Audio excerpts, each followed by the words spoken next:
ওই সামনের ওই বোনটা কি বাংলাদেশের ভিতরে? হ্যাঁ, আমরা বাংলাদেশে গেছি। এখানে তো কংগ্রেসের কি বলে ওই সামনের ওই বোনটা কি বাংলাদেশের ভিতরে? হ্যাঁ, আমরা বাংলাদেশে গেছি। মানে এর ভিতর কেউ নেই, না, কোনো জীবজন্তু আছে? হরিণ, বাঘ, বানর এইসবগুলো। আর এই যে আমরা যে দুটো গ্রাম দেখছি যে দ্বীপের মধ্যে, এই দুটো গ্রামের নাম কি? এটা হচ্ছে, এই গ্রামটার নাম হচ্ছে গোলাখালী, গোলাখালী আর এ পাশে হচ্ছে কালিঞ্চি। কালিঞ্চি। আমরা কোন গ্রামে? 88টা ফ্যামিলি আছে এখানে। আমরা এই কালিঞ্চি গ্রামে থাকি। কালিঞ্চি গ্রামে থাকবো। গোলাখালীতে থাকবো না? না আপনার নাম বাবু? না, গোপাল। গোপাল দা, যে আমরা এখানে ফাঁড়ি কোনটা? ফাঁড়ি কোনটা? এই যে নৌ পুলিশ ফাঁড়ি, রায়নগর। এটা হচ্ছে কালিঞ্চি গ্রাম। আর এই কালিঞ্চি গ্রামে আমরা রাত যাপন করব। চারিদিকে শুধু নদী, জলের মাঝে কিন্তু একটি গ্রাম দেখতে পাচ্ছেন। দাদা, এই গ্রামটার নাম কি তাহলে? এটা গোলাখালী। এই গোলাখালী গ্রামে কত?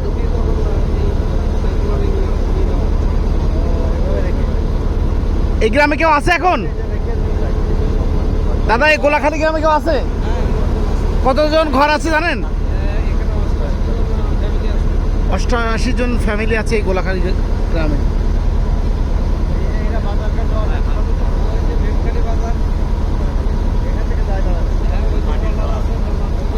মাটির ঘর, হ্যাঁ, চারিদিকে নদী। বাহ।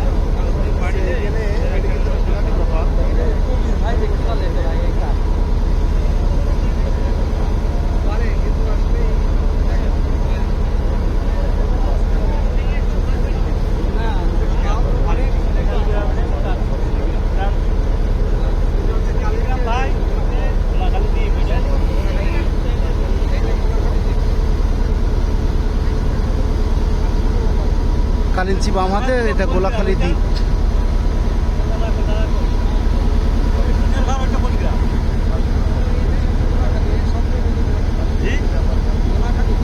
এখানে জয়খালীও আছে, জয়খালী। এই নদীমাতৃক এলাকা, অর্থাৎ আপনি বোঝেন যে আমরা যারা আধুনিক জীবন যাপন করি, আমরা যারা বাংলাদেশের সবচেয়ে উঁচু এলাকা আমরা জানি যে ঝিনাইদহ যশোর এলাকা। আর এই এলাকার মানুষ যদি এই সব এলাকাতে আসে, তাহলে তাদের জীবন আসলে কতটা সংগ্রামের হতে পারে। এখানে যারা বাস করেন তারা আসলে অদ্ভুত। আমি তো, আমার গা শির উঠছে। এখানে আসলে আমার কাছে মনে হচ্ছে ভ্রমণ বা সফরের জন্য, দেখার জন্যই আমি প্রস্তুত আছি। বাট আমি বসবাসের জন্য এমন জায়গা আমি কখনো চাই না। আমি কি বলবো, এখানে আমাকে রেখে দিলেও আমি ভয়তে হয়তো অন্য কিছু হয়ে যাব। তবে হ্যাঁ, এই দর্শনীয় স্থানগুলোতে আসা উচিত। এই উপকূলীয় এলাকাতে যে মানুষগুলো বসবাস করে তাদের জীবন যাপনের গল্প আমাদের জানা উচিত। এখানে তো অনেক সময় যখন পানির চাপ থাকে তখন তো এগুলা অনেক ডুবে যায়। আমি যতটুকু ডুবে যায়, তাই না ভাই? এগুলা যখন জল বেশি হয়।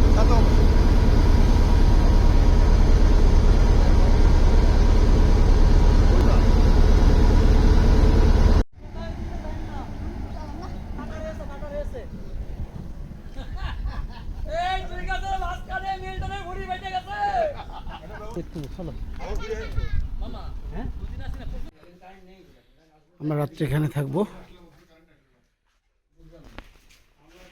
একটু পানির ব্যবস্থা করেন। সারাদিন পর এই যে আমরা খেতে বসেছি। এটা হচ্ছে গুরকি ভাই, এটা কি মাছ? পায়রা মাছ। আর এটা হচ্ছে ট্যাংরা মাছ। এই যে আমাদের বড় ভাই গুরকি ভাই খুব সাটা সাটছে। নদীর মাছ কিন্তু